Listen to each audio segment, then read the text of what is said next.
اور یہ سعودی عربیہ کے اندر، دیوبندی افغانستان کے اندر اور کویت کے اندر اور کچھ قطر کے اندر یہ لوگ ہیں، ایون ہمارے ملک پاکستان کے اندر بھی. اور شیعہ حضرات اور سنیوں میں حنفی یہ سب کہتے ہیں کہ رسول کو ہم اور ہمارے اماموں کو ظاہر میں بھی اور باطن میں بھی حاضر سمجھتے ہیں، جس طرح اللہ کو تم حاضر سمجھتے ہو. اس لیے ہم یا علی یا محمد ورڈ یوز کرتے ہیں. اب اتنا یہ لوگ ریجیڈیٹی ہے، رسول کا درجہ اتنا اہل حدیث نے رکھا ہے، ان کی آپ بکس پڑھیے کہ رسول کا کام تھا صرف پوسٹ مین، ایک میسنجر تھا، اس کا کام تھا ٹو ریسیو دی وحی revelation and to convey to deliver. بس رسول نے ایک اچھا کام کیا.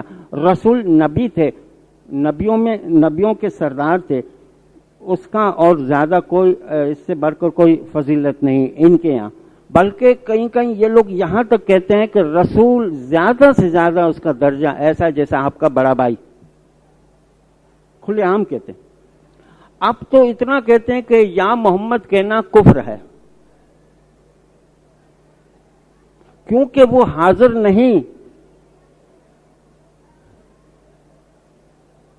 آپ اور ہم اور شیعہ تو سمجھتے ہیں کہ حاضر ہے سب کچھ کا نور، مگر وہ کہتے ہیں کہ فزیکلی بھی اسپریچولی حاضر نہیں. آپ ان کے آگے ورڈ یوز نہیں کر سکتے. اب اس کا کیا جواب؟ مجھے ایک مرتبہ ایسا موقع ملا کہ کسی نے آفس کے اندر یہ کوشچن کیا کہ ہم لوگ اس چیز کو برا مانتے ہیں بلکہ کفر مانتے ہیں. تو میں نے اس کو ایک سوال کیا اور میں سمجھتا ہوں کہ یہ جواب آپ کے کام آ سکتا ہے. میں نے کہا کہ آپ میرے سامنے کلمہ پڑھو. اس نے پڑھا لا الہ الا اللہ محمد رسول اللہ. 2 سینٹنس کے اندر کلمہ ہے. میں نے کہا پڑھو اگین لا الہ الا اللہ، اس کی معنی بتاؤ. نہیں کوئی معبود سوائے اللہ کے. اور سیکنڈ فقرہ جو ہے کلمے کا وہ پڑھو محمد الرسول اللہ، اور محمد اللہ کے رسول ہیں. میں نے کہا دوبارہ پڑھو ترجمہ، اور محمد اللہ کے رسول ہیں. میں نے کہا ہیں کیوں پڑھتے ہو، پڑھو تھے. اور یوں پڑھو کانا محمد رسول اللہ، عربی میں یہ پڑھو لا الہ الا اللہ کانا محمد رسول اللہ. میں شہادت دیتا ہوں کہ نہیں کوئی معبود سوائے اللہ کے اور محمد اللہ کے رسول تھے. آپ پریزنٹ ٹینس میں کیوں پڑھتے ہو؟ اس کا مطلب یہ ہے. آپ کلمے کو بھی پاسٹ ٹینس میں پڑھیے تو اس کے پاس اور کیا جواب ہوگا. تو کانا ورڈ یوز کرتے تو تھے ورڈ ہوتا. بہرحال ہمارے یہاں فزیکلی بھی امام کا وجود ہے اور اس کے اندر مولا علی کا نور ہے. باطن میں بھی ہم مولا کے وجود کو مانتے ہیں. ہم یا علی یا محمد یا ورڈ یوز کرتے ہیں، اس میں کوئی بھی اعتراض کی بات نہیں. فرائیڈے کا کانسیپٹ، فرائیڈے دوپہر کے وقت جو نماز ہوتی ہے ہمارے یہاں اس کا کیا کانسیپٹ ہے؟ ٹھیک ہے، اگر کوئی دوپہر کو نماز پڑھتا ہے کوئی اعتراض کی بات نہیں. ہمیں تو برج بنانا ہے، ہمیں تو ایک کوارڈینیشن پیدا کرنا ہے. حضرت امام جعفر صادق کا یہ قول ہے کہ دوپہر سے لے کر شام سورج ڈھل جائے اس کے درمیان فرائیڈے کی نماز ادا کر لینی چاہیے. قرآن کے اندر 2 لفظ آتے ہیں، عربی میں بھی 2 لفظ ہے دن کے لیے. دن کے لیے 2 ورڈ ہے، ایک ہے نہر اور ایک ہے یوم. اگر دن 12 گھنٹے کا ہے یعنی صبح 6 بجے سے لے کر شام 6 بجے، اس پیریڈ کو نہر کہتے ہیں عربی میں. اور اگر 24 آورس میں کاؤنٹ کرو گے دن کو، اس کو یوم کہتے ہیں.